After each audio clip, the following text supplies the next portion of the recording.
All right, we're going to talk a little bit about emotional intelligence. I told you I was a preacher's kid.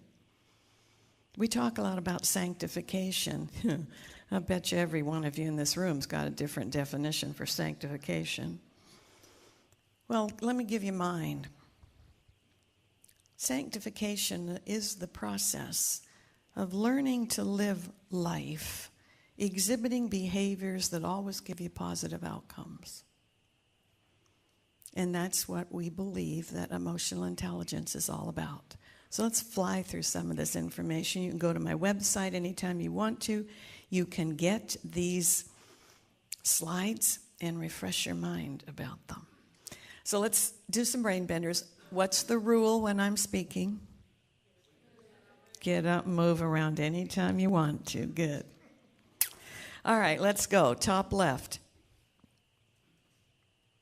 The word is earth. What letter is emphasized? Where is that in the word? Middle earth. There you go. Second on the left.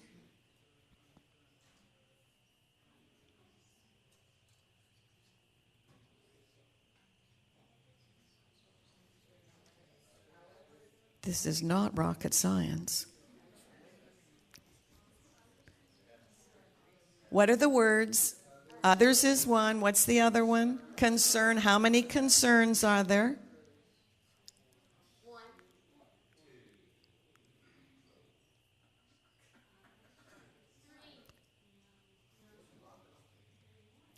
One. How many others? 4. Concern for others. There you go. Word in a word. Third on the left. Waiting in the wings. Good. Fourth on the left. The word is? Brain doesn't care if they go forward or backwards. Promises. So, broken promises. Top right. The word is? Performers. Excellent. So, upper echelon performers, high-level performers, top performers, backward performers. Lots of things your brain could come up with. Second on the right. The word is awareness. Good. Self-awareness. Excellent. Aware of everything around you. Third on the right. Climbing on stage. Fourth on the right. What kind? Delayed gratification. Good job. Can you find a fox, a rabbit, and a tiger?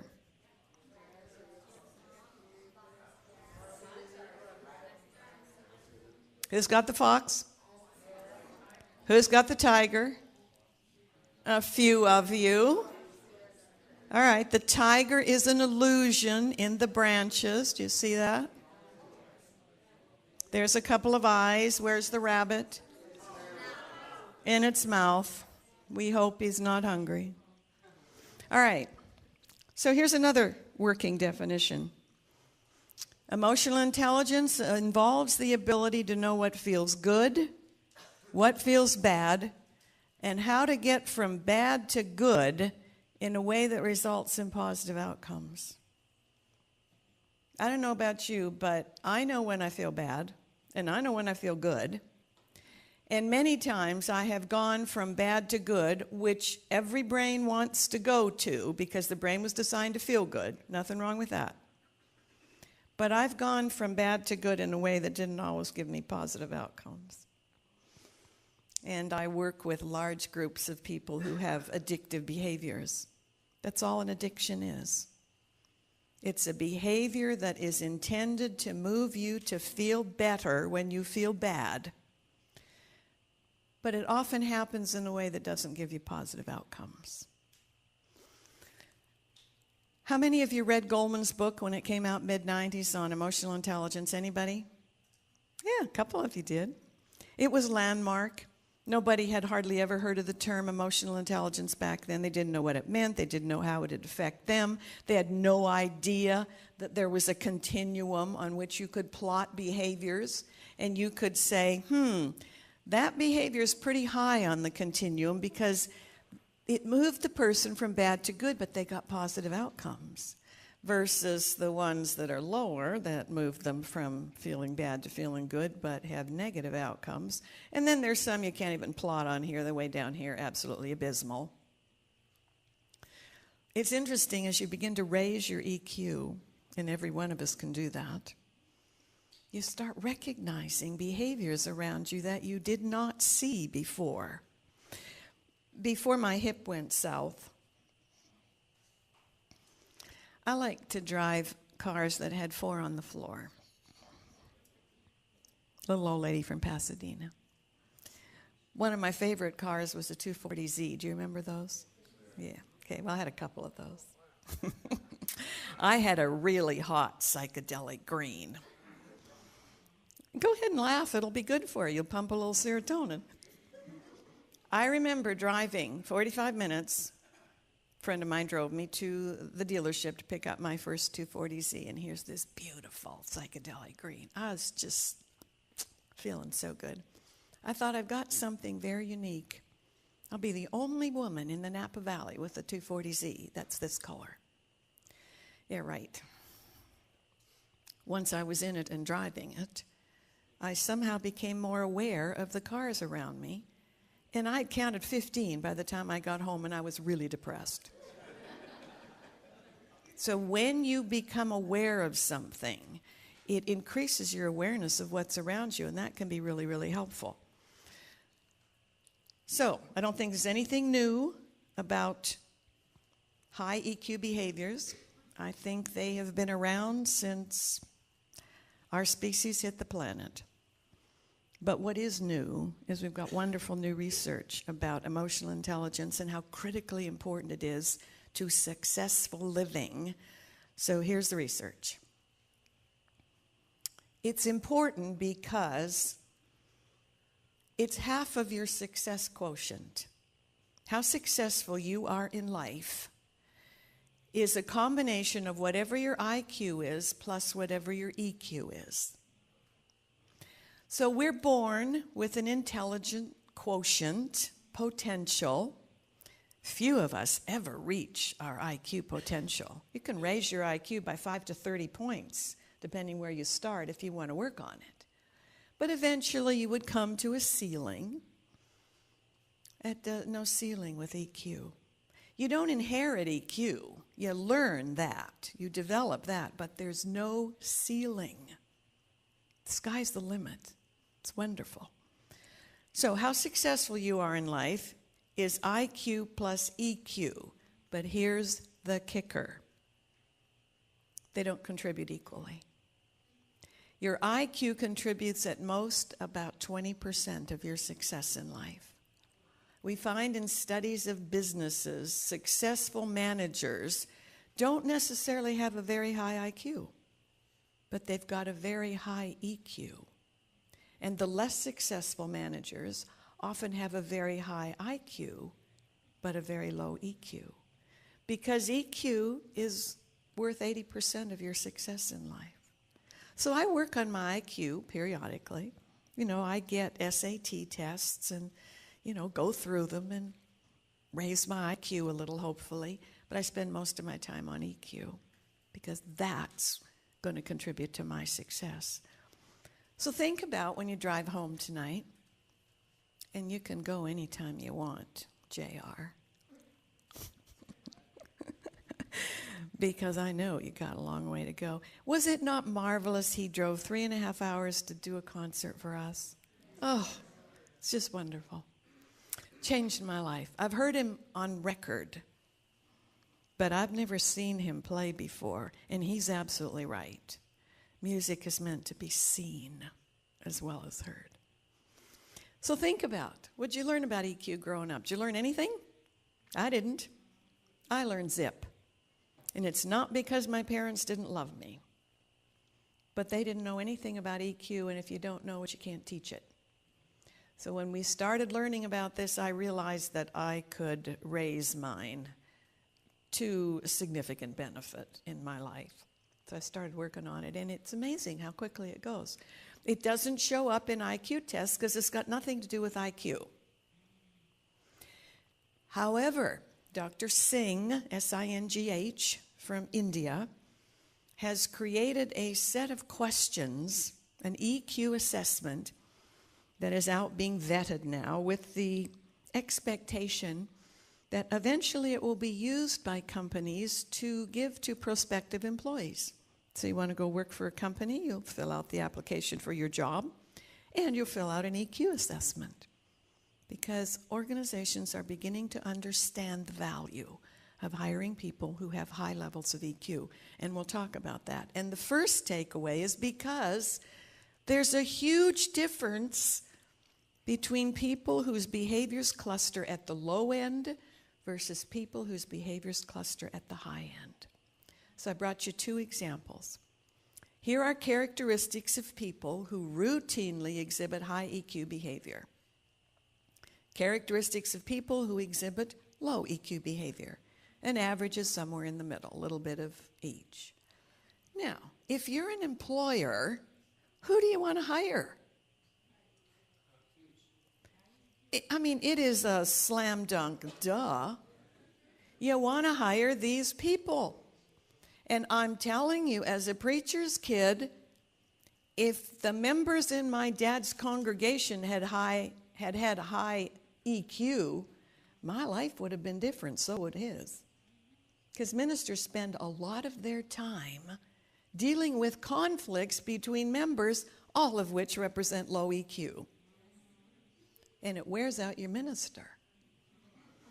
Thank you. So, here's a second list. Now, ask another question. If you're looking for somebody for a life partner, who do you want to partner with? You think? So I periodically have people come to my office whining. Do you remember what the definition of whining is? Anger squeezing out through a very small opening. Yes. Well, they're in there squeezing it out. And they're complaining about their partner and they're whining. And I'll listen for a few minutes and then I'll go, stop. Interestingly enough, research suggests we partner with individuals at our level of EQ. Not necessarily do we have the same characteristics, but if we pretty much live at the low end, we're going to partner with somebody at the low end. So I tell them, stop whining about your partner. Start looking at your level of EQ for you. Or they'll come to me and they'll say, I can't find anybody to partner with. And I'll go, stop looking. Start working on your EQ. Because if you raise it, you will be attracted to and attractive to people who have higher levels of EQ. And it's going to make a difference in your relationship. And this is the reason I think it makes a difference. High levels of EQ help to minimize conflict. We're never going to be conflict-free. And you already know that Dr. Brewer and I do not like conflict. We can do it if we have to, but it costs us.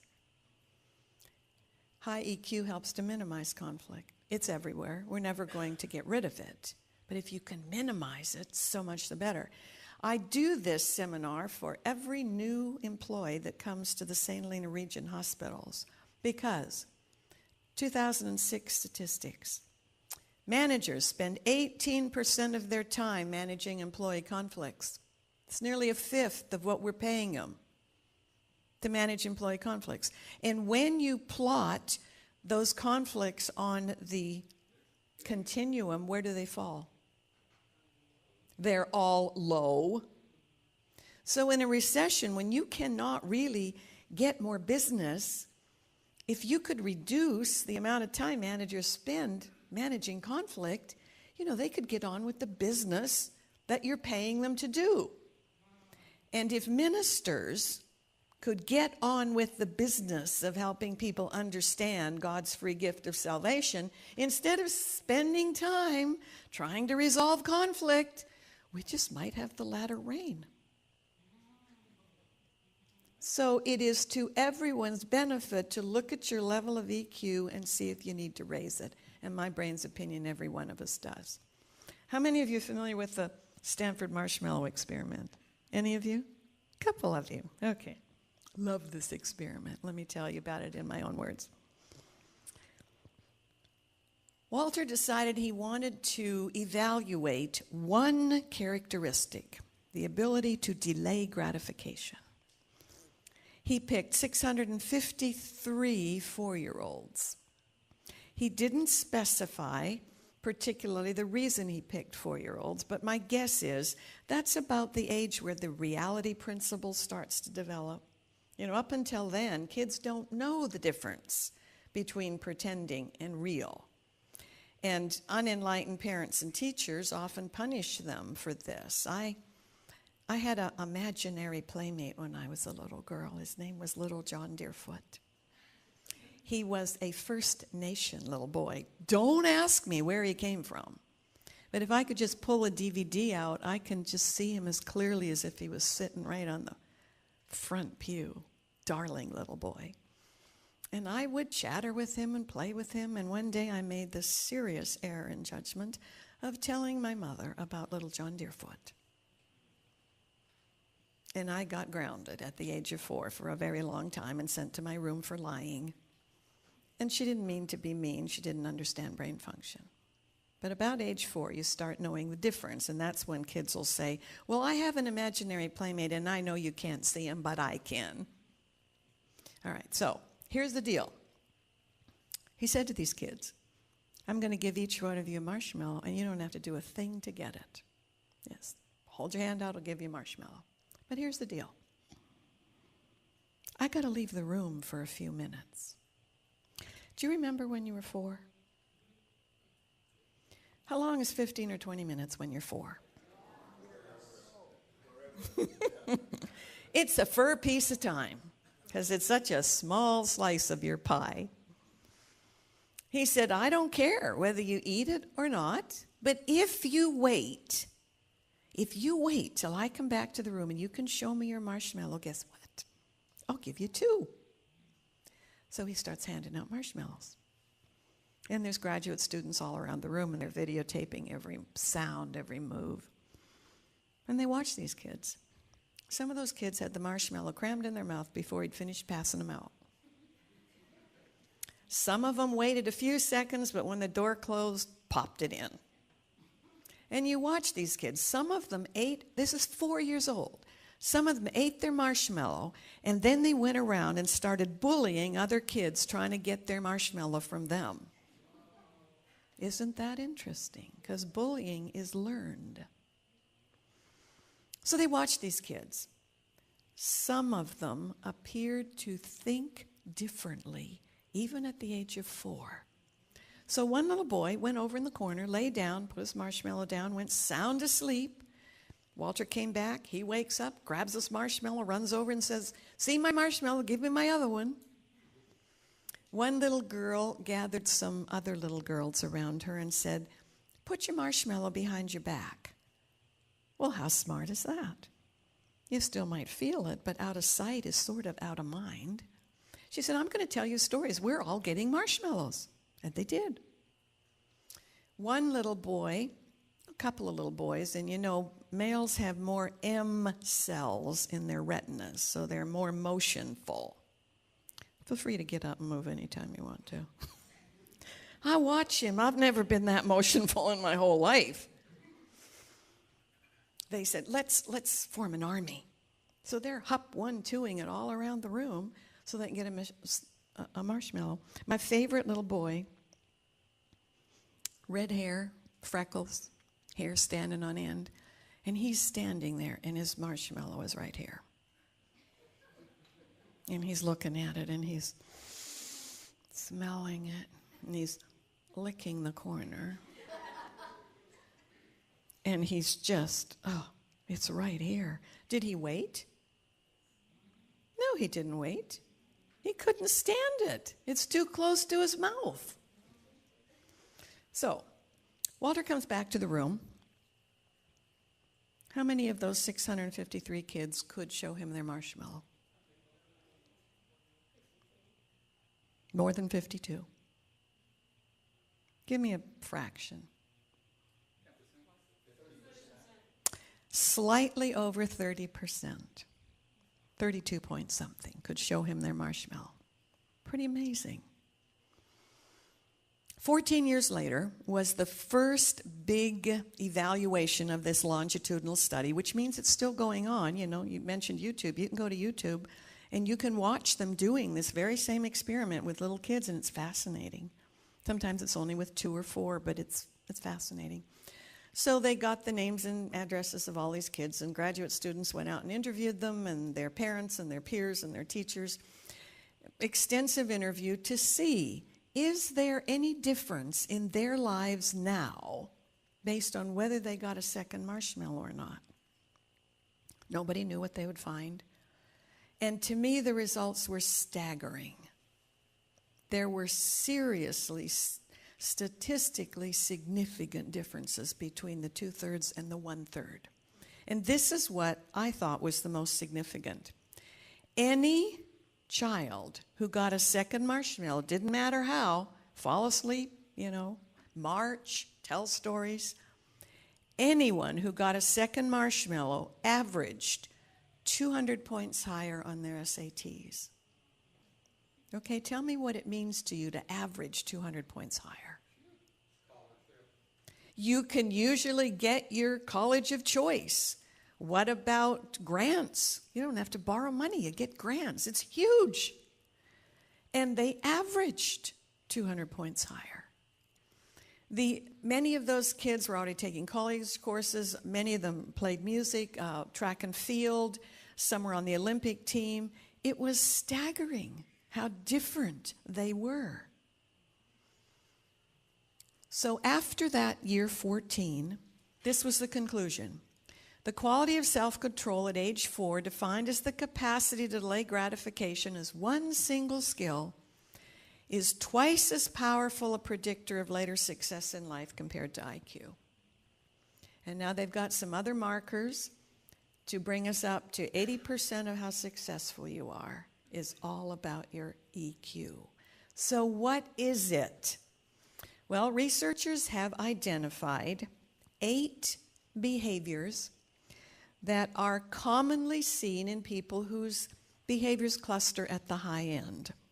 So I'm going to quickly go through those, and you can just ask yourself, where am I with this, and maybe do I need to work on that? I will bet you that all of you are really excellent in some of these characteristics, and probably every one of you is abysmal in some of them, because I certainly was. So first, individuals with high EQ tend to exhibit these behaviors, not necessarily 100% of the time, but most of the time. First of all, they're able to identify, accurately label, assess the level of intensity, and express emotions appropriately. That's huge. People with high EQ know, they've taught themselves to recognize when an emotion arises in their brain and body, and they know what it's trying to tell them. Was called down to an office in one of my hospitals the other day. Walk in, and here's this person who has just lost it. Throwing things, keyboards, scissors, staplers, books, chair at the wall. And some of them have decorated the wall. And I walked in, and I looked at this chaos, and I went, "Stop!" And the person looked at me, and I said, "To me, it looks like I am seeing some angry behaviors." Person goes, "I'm not angry." I said, "What are you?"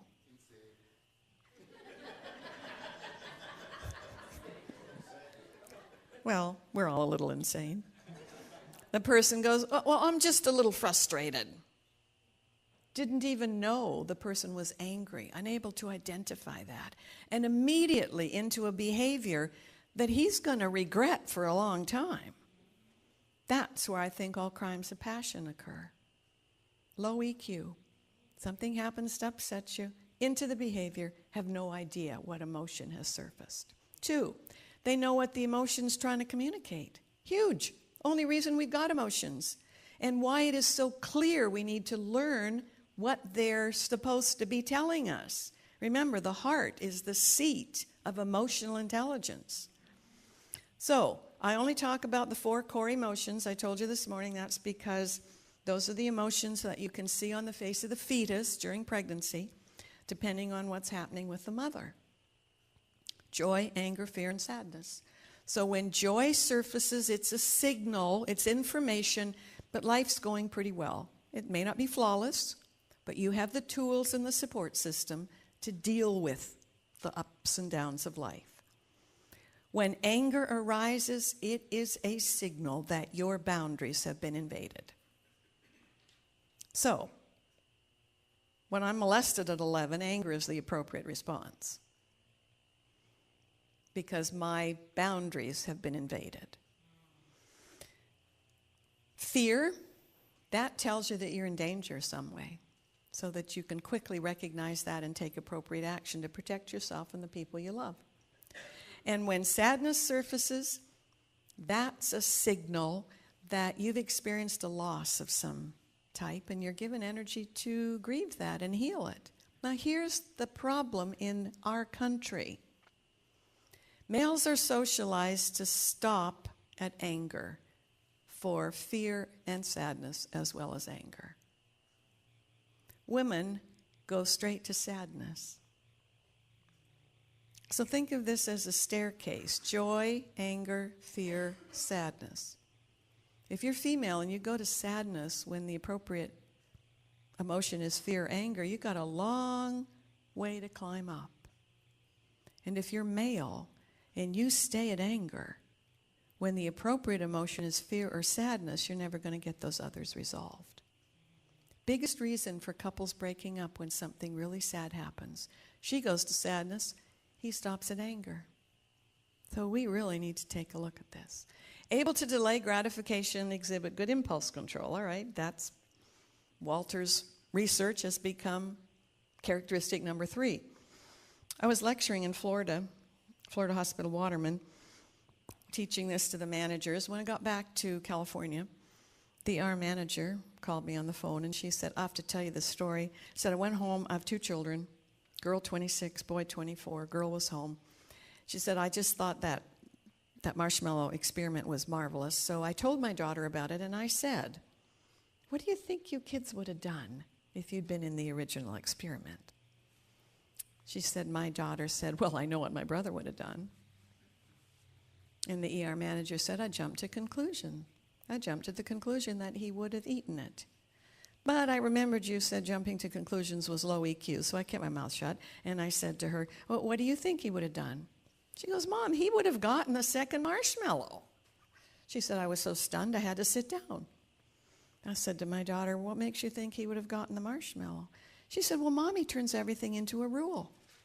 You told him, I will wash any of your dirty clothes that are in the hamper in the garage, and his dirty clothes are always in the hamper in the garage, so you always wash his clothes. I think he would have just said the rule is, wait to get a second one, and he would have waited. ER manager said to her daughter, well, what would you have done? And I loved her answer. She said, well, Walter didn't say you couldn't taste it. She said, I think I'd have nibbled off the bottom corner, and I would have made a decision. Is this so good I'm going to put the energy out to wait to get a second one, or is one enough? And the ER manager said, do you think a 4-year-old is capable of that? And I said, yes, I do. Remember, 2 to 3 years difference in development? So he didn't have 653 4-year-olds. He had 653 kids whose development ranged from, 2.5 to 5.5? So yeah, I think a kid could have been capable of that. Able to articulate the difference between recognizing and identifying an emotion and deciding whether you want to take any immediate action, and that's huge. Sometimes you do want to take immediate action. Sometimes you just get the information and you say, next time this comes up, I'll make a different choice. But you don't necessarily do something active at the moment. listen, read, and interpret social cues, and are able to understand the perspective of others, EQ is not about agreement. Get it? It's about knowing your own opinion, being able to listen to the opinion of others. You might agree to disagree. You might tweak your opinion. You might not. You might have to come to a common conclusion. You can do that. But every brain is different, and it's not about agreeing. Exhibit effective verbal and nonverbal skills along with empathy and compassion. That's what I love about music. I think it puts us in touch with empathy and compassion, which is absolutely a Christ-like characteristic. But you still need to get the job done. And I watch parents who are very empathetic, they can't get the job done. Kid starts whining, wants to stay up till midnight watching something on TV. Parents know if you let the kids stay up, they're going to have a horrible week at school. They can't get the job done. They let them stay up and they have a horrible week at school. I saw this the other day in one of my hospitals, I tell you. That's such an interesting job. I was on a med-surg floor, walking down the hall, and I saw this sweet young thing come out of a room. I'm telling you, either my eyes are getting older or the student nurses are getting younger. But she came out with a tray on which there was a syringe with 3 inches of white stuff in the barrel. Okay, I'm an old public health nurse, and I'm looking at that, and I'm going, penicillin, 300 units of penicillin. I'll bet that's what it is. Wonder what she's coming out with this. Maybe the patient wasn't in the room. Because if she'd given the shot in today's world, would she be coming out with a syringe? No. Where would the syringe have gone? In the sharps container in the room. Good. So I went up to her and introduced myself and said, I notice you're coming out with a loaded syringe. What's in it? She says, 300 units of penicillin. And I thought so. I said, what's the reason you're coming out? Well, she says, I went in and the patient's pretty much of a hunk. I said, okay, your point would be? She goes, well, I told him that I had his penicillin shot, and he pulled the covers right up to his chin and said, this is going to hurt. I don't want it. And I said, yeah, I know it's going to hurt. Okay, so she said, I came out. I said, that's not getting the job done. She said, well, what would you have done? And I said, well, let's go in and talk to the hunk. So we walk in, and, if his body was anything like his face, he's probably pretty much of a hunk. I tell Pat, I'm not so far over the hill, I can't recognize a hunk. So I says to him, well, your nurse tells me that you refused to take the penicillin injection. He goes, well, I didn't actually refuse. I just said it would hurt and I didn't want it. She took that as a refusal. Okay, out in the hall, this is what she told me. She said, he's in the hospital the 3rd time in 2 years for a horrible case of gonorrhea. So any of you don't know what gonorrhea is, ask some older person. They could help you with that. That they could define it for you. So I said to him, I understand this is your 3rd hospitalization in 2 years for a gonorrhea infection. He goes, yeah. I said, well, before we talk about the penicillin, do we need to talk about how you get gonorrhea? Kind of looks at me, and I said, because, 3 times in 2 years is not probably the brightest thing you could have ever done. And if you keep this up, you're going to get all this inflammation and scarring, and pretty soon you won't even be able to engage in the behaviors that probably got you the gonorrhea to start with. Kind of rolls his eyes, and he goes, no, ma'am, I know how you get it. I said, okay, fine. As long as you know how you get it, your choice. Let's talk about the penicillin. So we talked about needs to stop the inflammation and stuff. And he goes, all right, I'll take it. I said, all right, roll over.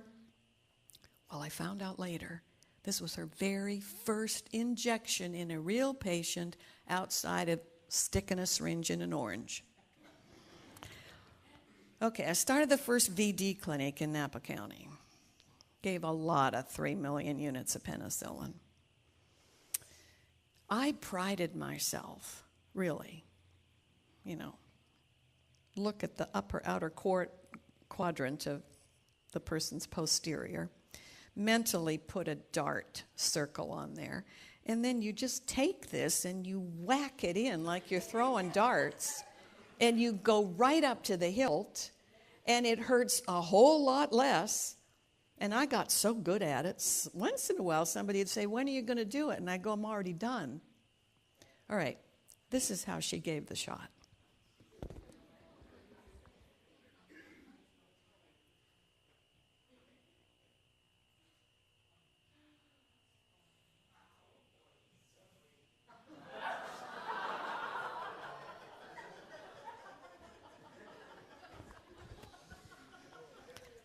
If she'd tried to make him pay, she couldn't have found a better way. I don't know if it's going to make any difference on his behavior, but I was standing there cringing.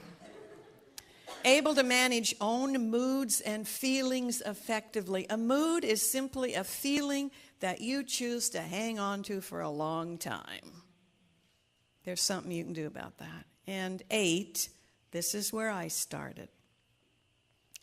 Able to handle relationships effectively, minimizing any tendency to take things personally, to jump to conclusions, or to overreact. All examples of low EQ. So I said, Arlene, when's the last time you jumped to conclusions, took anything personally, or overreacted? And then I pulled that DVD up in my brain, and I watched what set things up, and I saw where my behavior starts going south. Back up the DVD, retape it, seeing myself behave the way I want to behave. And it's amazing how quickly that'll go. You'll just develop those skills. Few myths, and then I brought you some of the questions from Dr. Singh's assessment, so you can see what he's developing, because I think they're really fun. EQ has nothing to do with being nice. I personally, nice is a trigger word for me. I have no desire to be nice. You won't catch me being nice. I'm never nice. Nice is what women are socialized to do, to fall into line with whatever anybody wants them to do, whether it works for their brain or not. No desire to be nice. I do want to be always graciously functional. Big difference. I'd like to tell you the EQ is higher in women because I have a female brain, but it doesn't appear to be. No gender difference. It does not mean giving free rein to your feelings. It's fortunately not genetically fixed, and you can start raising it anytime you want to. So because it doesn't show up in IQ tests, Dr. Singh decided he needed to develop this assessment, so here we go. I brought 6 or 7 of these for you. He sets it up with a situation, gives you 4 options, asks you to pick which one represents highest EQ, and then he talks about victim and offender behaviors. So here's the first one. When your idea is rejected, which of these 4 options represents highest EQ? Absolutely, that's what he says. He says you might decide, if you analyze it, that it wasn't a defeat. You knew a lot more about the topic than they did, and therefore it didn't make sense to them. Or you didn't know as much about it as they did, and you can learn. Or you didn't put it across in a way that people could get, but you need to analyze it or you'll keep doing the same thing. He says that 1 and 3 are victim behaviors. If there's nothing you can do about it, that's a victim behavior. If you're waiting for the opportunity to beat the stuffing out of them, that's an offender behavior and isn't going to be helpful. Explain your current life in 1 sentence. Which option is highest EQ?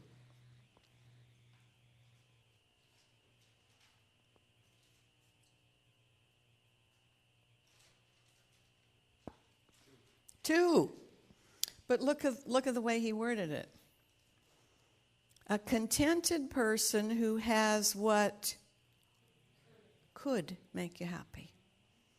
Research shows that the majority of people have everything they need to be happy. Not necessarily everything they want, but everything they need to be happy, but they don't choose to be happy. He says that 1 and 3 are victim behaviors. 4 is an offender behavior, because if you really believe that you deserve better, but someone is supposed to give it to you, and they don't, what will you usually end up doing? Trying to take it from somebody, exactly.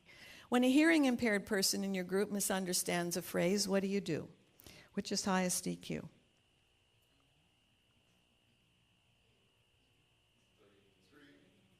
I picked 3. Dr. Singh did not agree with me. 4. He says 4. He says that, I mean, anybody can say, let me repeat that because I'm not sure you heard it.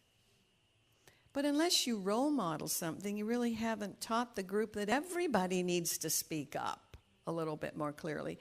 He says if you just do 3, it's like handing a person a fish for dinner.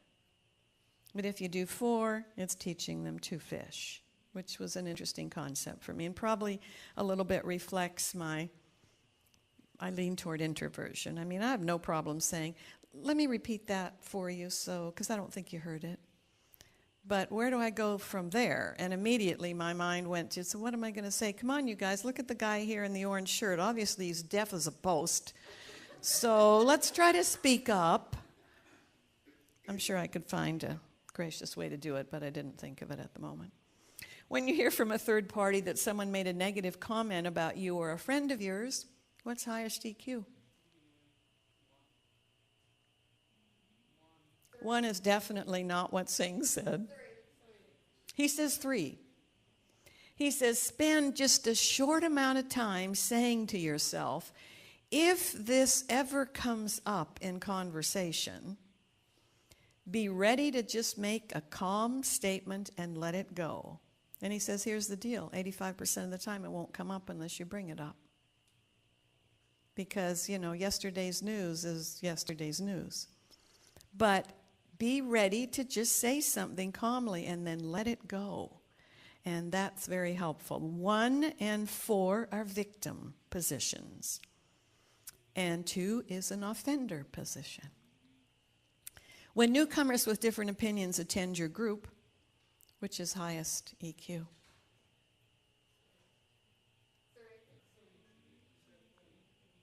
He says 3, but haven't every one of us in this room experienced some of the other things?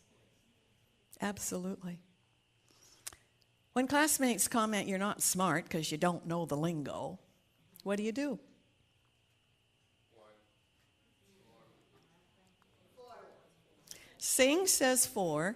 He says that 1 and 3 are victim behaviors. If you transfer to another course and you need this one, you're only hurting yourself. It's a little bit like forgiveness. You don't forgive, it's no skin off their nose, it's skin off yours.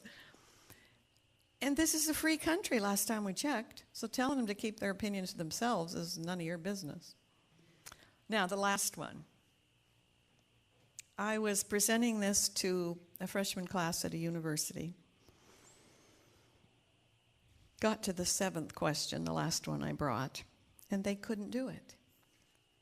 And I felt myself starting to get irritated because they weren't getting to picking an option. And I took stock of my irritation, which is a piece of anger, and I thought, where's that coming from? And I realized that I had forgotten this was a freshman class. And they're ranging in age from 17 usually to 20 or so, few older ones. But their brains aren't done yet. Their corpus callosum isn't even paved. Forget the prefrontal. And I have to constantly remind myself when I meet people and they're bigger than I am and they look all grown up, that's their body. Their brain may not be anywhere near that. So this was the question. After involuntary transfer to a project with a new boss in a remote area, albeit with a pay hike and promotion possibilities, what do you do? Okay, Hunk in the back stands up. He goes, Dr. Taylor, where's the remote area? I said, this is a question. Make it anywhere you want. And he goes, well, I need to know where the remote area is before I can answer the questions. And I go, actually, you can answer the questions if you choose to. Somebody else stands up and says, are you married or single? I said, are you asking me or are you talking about the question? They said, well, you know, if you're married, you don't want to go to a remote area. And I go, the reason would be, well, you'd have to leave your partner at home. I said, does that say that anywhere? You've jumped to a conclusion that is not part of the data. Oh. Somebody else said, well, how much is the pay hike? I don't know. It's more than you're getting now. So it could be a win-win any way you look at it. You're married, they go with you, you got a pay hike. You're married, they can't go with you. Well, you got a pay hike, you can visit. You're married, you're not happy, you get paid to take a break. I mean, come on, it's however you spin it. They couldn't even get to the options. So here's the emotion staircase: joy, anger, fear, and sadness. People who get involved in addictive behaviors are trying to straight line euphoria. The brain was never designed to live at euphoria. It's, you know, you're 100 and you can actually get 100 candles on the cake. That's going to be euphoric for me. Apathy is not an emotion, but people who don't know how to climb this staircase often end up with a whole bunch of unresolved emotion. They go into apathy. Immobile. Nobody tries to kill themselves at apathy. They don't have enough energy. But you just start getting them to heal, and they start up this staircase. Now you have got to watch them, because they're still in pain. And for many, suicide is a way to stop the pain. But if you don't really help them, this is where they start about getting enough energy to try to kill themselves. So you can go to my website and learn a lot more about that if you want. So there's a little bit about the current work of emotional intelligence. I think it's fabulous. I think it describes the kind of Christians that God wants to role model his love. And it's a practical way for us to start looking at everyday living and comparing our typical behaviors with what researchers say represent the kind of behaviors that will usually give you positive outcomes. All right, let's take a little break and we'll finish up with the brain and laughter.